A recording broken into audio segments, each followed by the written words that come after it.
안녕하세요. 몇 년 전만 해도 전기차는 곧 다가올 미래이자 우리를 흥분시키는 장밋빛 희망 그 자체였는데요. 도로 위를 달리는 테슬라를 보며 감탄했고, 주식시장은 전기차와 배터리에 조금이라도 관련된 기업들은 매일 엄청나게 폭등했죠. 하지만 지금 전기차 시장을 보면 먹구름을 넘어 조금씩 더 큰 불안 요소들이 커져가고 있는데요. 전기차 시대를 이야기할 때 테슬라를 빼놓을 수 없죠. 마치 스티븐 잡스의 아이폰처럼 테슬라는 전기차를 단순한 이동수단이 아니라 힙하고 미래지향적인 아이템으로 만들어버렸는데요.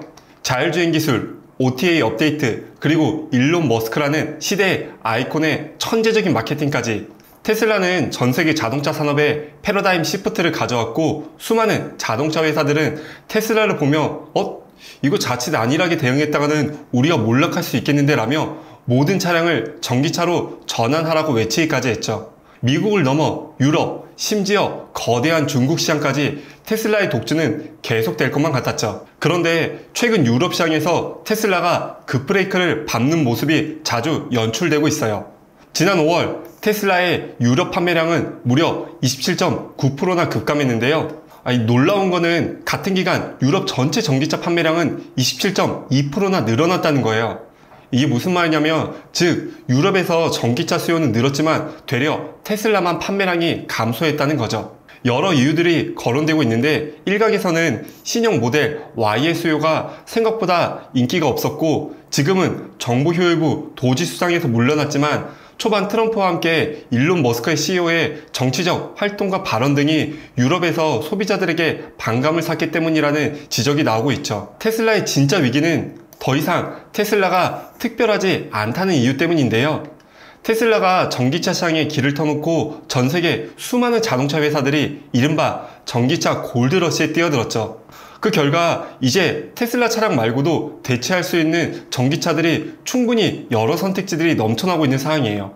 심지어 테슬라보다 더 저렴한 가격에 멋진 디자인을 갖춘 모델도 엄청나게 늘어났죠. 물론 일론 머스크의 파급력과 함께 초기 시장을 선점한 원조라는 이미지는 여전하지만, 그것만으로는 다양한 선택지 속에서 소비자들이 반드시 테슬라를 구매해야 한다고 확정하기는 어려운 상황으로 변했어요. 게다가 지금 전기차 시장은 과잉 공급이라는 거대한 늪에 빠져있는 상태인데요.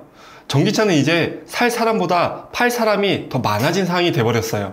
이런 상황에서 과거처럼 긴 줄을 서서 테슬라 차량을 사기 원했던 시대는 이제 끝나버렸다는 평가가 나오고 있죠. 테슬라는 수많은 경쟁자들의 추격 속에서 살아남아야 하는 왕관의 무게를 견디고 있는 상황이죠. 그렇다면 테슬라가 주춤하는 사이 그 빈자리를 누가 채웠을까요? 바로 중국의 BYD인데요.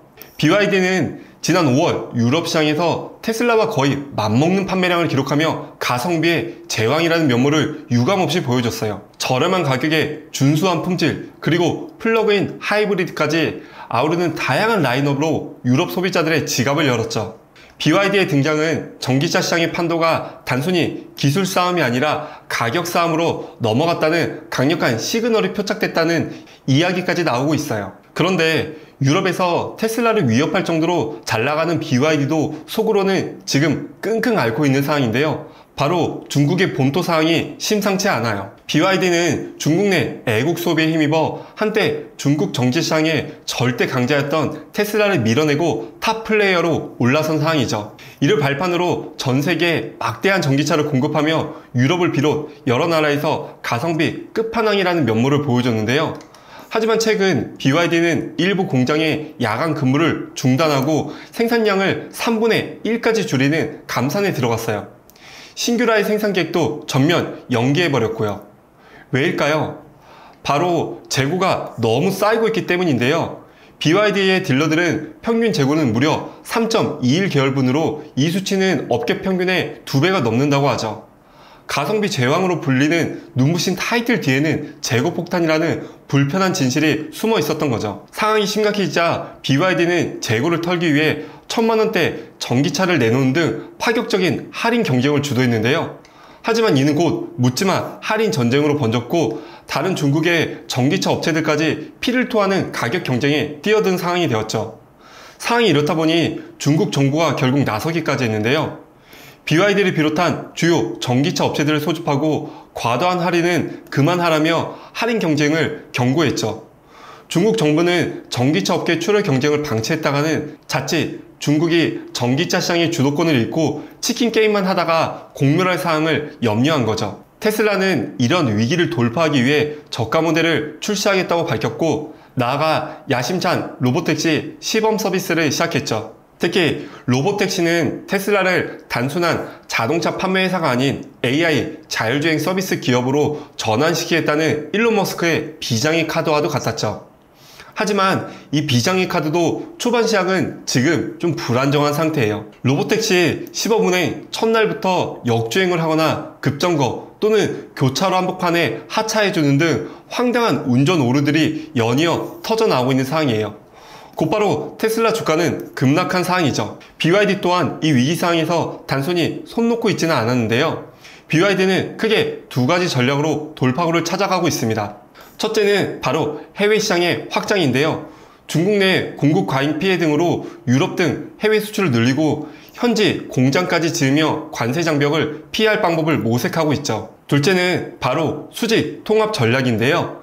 배터리와 반도체 핵심 부품의 75%를 자체 생산해서 압도적인 원가 경쟁력을 확보해 나가기 위해 노력하고 있죠.